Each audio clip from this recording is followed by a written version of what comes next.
అప్పుడే transfer order వచ్చిందిరా త్రిమూర్తులు.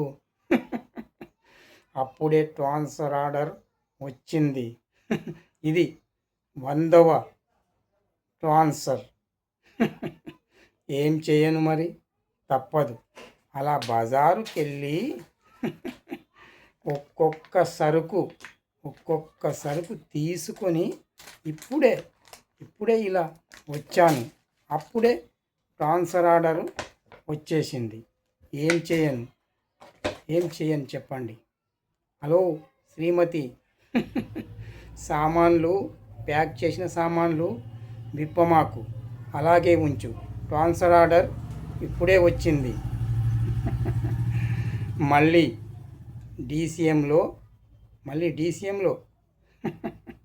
సాయంత్రమే వెళ్ళవలసి వస్తుంది. మరి అందాక తలనొప్పిగా ఉంది. కాసింత కాఫీ నాకు పెట్టిస్తావా? నేను గతంలో ట్రాన్స్ఫర్ అయిన ఊర్ల పేర్లు చెప్తాను. సికింద్రాబాదు, హైదరాబాదు, ఖమ్మం, కరీంనగర్, శ్రీకాకుళం, విశాఖపట్టణం, తిరుపతి, చిత్తూరు, పుత్తూరు. అబ్బో, ఇలా చెప్పుకుంటూ పోతే 2 రోజులు పడుతుంది. అర్థమైంది కదా? నాకు ఒక బాబు ఉన్నాడు. ఆ బాబు ఎల్కేజీ చదువుతున్నాడు. మరొకడు కడుపులో ఉన్నాడు.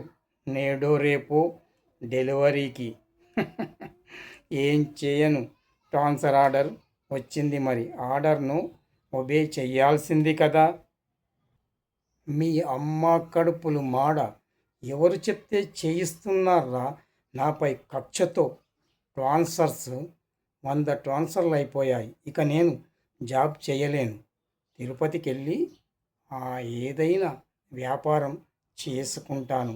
ఆ వెంకటేశ్వర స్వామిని డైలీ పూజించి పుణ్యమైన కట్టుకుంటాను. నాకు ఈ జాబు అక్కర్లేదు. నేను రిజైన్ చేస్తున్నాను. ఏడుకొండల స్వామి వెంకటరమణ గోవింద గోవింద, స్వామి గోవింద.